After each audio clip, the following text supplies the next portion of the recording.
Good morning, all of you. How are you all? I hope you all are fine. So, this is your Hindi class. Today, we will read chapter number 8 of your Hindi class 5th। शाप का वरदान। प्रस्तुत कहानी के माध्यम से यह बताने का प्रयत्न किया गया है कि सकारात्मक सोच रखने वाला व्यक्ति घोर विपत्ति समय भी अपना रास्ता निकाल लेता है, जबकि नकारात्मक सोच वाला व्यक्ति अच्छे अवसर को भी गंवा देता है। हम यह इस कहानी के माध्यम से ये सीखेंगे कि जिसकी सोच पॉजिटिव होती है वो घोर विपत्ति में भी अपना रास्ता निकाल लेता है, और जिसकी सोच नेगेटिव होती है वो अच्छे अवसर को भी गंवा देता है।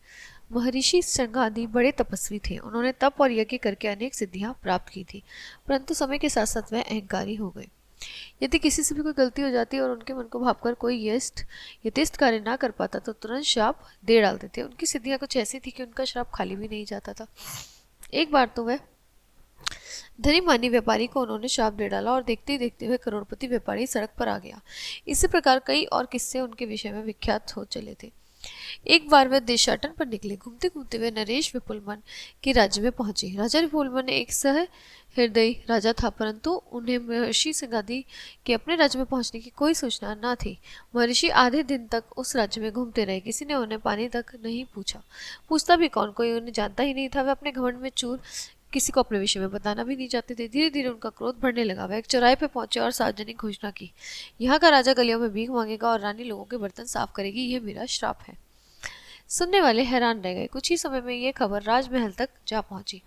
राजा रानी ने यह बात सुनी तो वह घबराए। दोनों तुरंत सेनापति के साथ महर्षि की सेवा में हाजिर हुए। उन्हें देखकर महर्षि और क्रोधित हो उठे और बोले, राजन, तुमने हमारा निरादर किया है। मैं सुबह से तुम्हारे राज्य में हूँ और तुमने अतिथि सत्कार की कोई परंपरा नहीं निभाई। राजा ने सिर झुकाते हुए हाथ जोड़कर उत्तर दिया, भगवान, हमें आपके इस राज्य में होने की कोई सूचना नहीं थी, अन्यथा आप जैसे महापुरुष का निरादर करना कभी भी मेरा मंतव्य नहीं था। फिर भी जो गलती मुझसे हुई है मैं उसके लिए आपसे क्षमा चाहता हूँ। यह सुनकर भी महर्षि का क्रोध शांत नहीं हुआ और वो क्या बोले कि मुझे ये सब मिथ्या लगता है, इसलिए मैंने ये शाप दिया है कि तुम गलियों में भीख मांगोगे और रानी लोगों के बर्तन साफ करेगी। ये कहते हुए महर्षि पैर पटक के वहां से चल पड़े। लोग घोषणा सुन के आतंकित थे। राजा और रानी अपने महल में लौट आए। महारानी बहुत घबराई और बोली, अब क्या होगा? मैंने सुन रखा है कि इनका श्राप कभी खाली नहीं जाता। महाराज ये सुनकर भी शांत रहे। उन्होंने अपना धीरज बिल्कुल नहीं खोया। वे कुछ सोचने लगे। सहसा वो बोले, यह तो अच्छा है कि इनका श्राप कभी खाली नहीं जाता। हम ऐसे सिद्ध पुरुष का श्राप खाली जाने भी क्यों देंगे? इससे पहले कि हमसे ये कार्य कराएं, हम स्वयं ये कार्य करेंगे। मैं कुछ समझी नहीं, रानी ने शंकालु स्वर में पूछा। कल सब समझ जाओगी, राजा ने प्रत्युत्तर में कहा। अगले दिन लोग हैरान थे। वे सोच रहे थे आखिर ये हो क्या रहा है। राजा पुराने कपड़े पहन के भीख मांगने रहे थे, लेकिन सच ये था कि राजा जो थे वो लोगों से भीख मांग रहे थे। लोगों में कारण जानने की उत्सुकता जागी। पता लगी कि राजा गरीबों, कोढ़ियों और अपाहिजों के कल्याण के लिए कई योजनाएं चलाना चाहते हैं। उसके लिए धन की व्यवस्था हेतु स्वयं लोगों से भीख मांग रहे हैं। कारण का पता चलते ही लोगों ने खुले हाथों से दान देना प्रारंभ कर दिया। उन कंजूसों ने भी जिन्होंने कभी मंदिर में 1 टके का दान नहीं दिया था। दान देने में कंजूसी ना बरती। ऐसे गरीब जो राजा की सहायता पाने की अपेक्षा रखते थे, उल्टा राजा को दान दे रहे थे। साधारण से साधारण व्यक्ति भी दान देने से पीछे नहीं हटा। धनपतियों ने अपने भंडार खोल दिए। लोग चाहते थे बस राजा एक बार उनकी गली, उनके मोहल्ले में आ जाए। धन की तो जैसे बात ही ना रही। स्त्रियों ने अपने जेवर तक दान में दे दिए। आखिर राजा एक सत्कार्य के लिए तो दर दर जाकर भीख मांग रहे थे। दोपहर से पहले महारानी तक पहुंची, लेकिन वह हैरान थी। रानी समझदार थी। उसे अपने पति के शब्द याद आ रहे थे कि इससे पहले समय हमसे ये काम कराए, हमें ये काम खुद ही कर लेना चाहिए। अब उसे अपने विषय में कहे गए शब्दों का ध्यान आने लगा कि रानी लोगों के बर्तन साफ करेगी। साधारण कपड़ों में रानी राजमहल से निकल चुकी थी। वह एक गरीब बस्ती में जा पहुंची। वहां की गरीबी देखकर वो हैरान रह गई। लोगों के पास पहनने को चिथड़े, खाने को फेंका हुआ खाना, रहने को टूटी फूटी झोपड़ी और बारिश के मौसम में पेड़ जितना भी बचाव ना कर पाए, और बर्तनों के नाम पर टूटे फूटे कप थे, ग्लास थे, कटोरियां, थालियां, बस इससे अधिक कुछ नहीं था।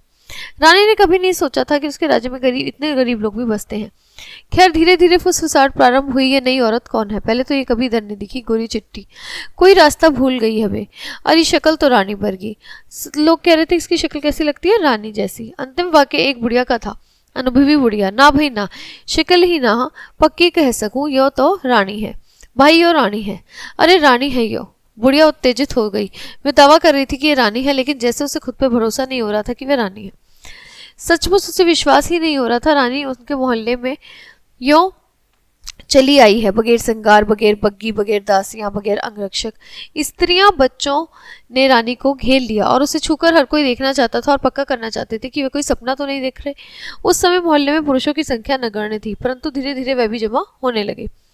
रानी रानी रानी, हर जगह ये फुसफुसाहट थी। आखिर रानी ने अपना मौन तोड़ा। वह पैर के नीचे एक चबूतरे पे चढ़ गई और बोली, मैं अपनी जिंदगी में पहली बार किसी ऐसी बस्ती में आई हूँ जो मुझे लाज आ रही है कि अब मेरी हम अपनी प्रजा की गरीबी दूर नहीं कर पाए। आज से मैं भी यहीं रहूंगी जब तक यहाँ के हालात सही नहीं हो जाते। मैं राजमहल में नहीं लौटूंगी। रानी ने वहां की सफाई का जिम्मा अपने सर लिया। गरीबों ने उन लोगों की साफ सुथरा रहने या सफाई में रहने की आदत जैसे छीन ली थी, परंतु अब वह रानी रहने आई है तो सफाई तो करनी पड़ेगी। लोगों ने सकारात्मक सहयोग दिया। प्रजा ने जब ये सब सुना तो राजा को मिलने वाला दान और एकदम दुगना हो गया। धन का अंबार लग गया। धीरे धीरे ऐसी व्यवस्था हुई कि वे झोपड़पट्टी का क्षेत्र एक साफ सुथरा मोहल्ला बन गया। बच्चे शिक्षित हो गए। शिक्षा के साथ अपराध भी कम हो गए। अपराध कम होने से राज्य में सुख, शांति और समृद्धि की बहार आ गई। लोगों द्वारा दिया गया दान समृद्धि के रूप में लौट आया। लोगों ने जितना दान दिया उससे कहीं गुणा अधिक पाया। राज्य के वैभव की चर्चा पड़ोसी राज्यों में भी होने लगी। दूसरे राज्यों ने भी प्रजा सोचती थी कि हमारे राज्य रानी तो ऐसे कभी ना करें। खैर, अब बारी आई महर्षि श्रृंगादी की।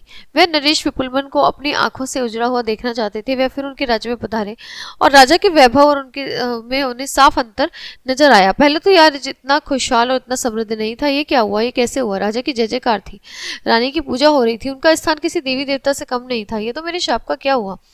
महर्षि श्रृंगादी के मन में विचारों के भंवर उठने लगे। मैं बताता हूँ, एक आवाज आई। महर्षि ने पीछे मुड़कर देखा तो देवदूत, मतलब भगवान जी उनके पास खड़े थे और वो सिद्धियां प्रदान करने वाले जो देवदूत थे, उन्होंने कहा कि मैंने तुम्हारे शाप को वरदान में बदल डाला।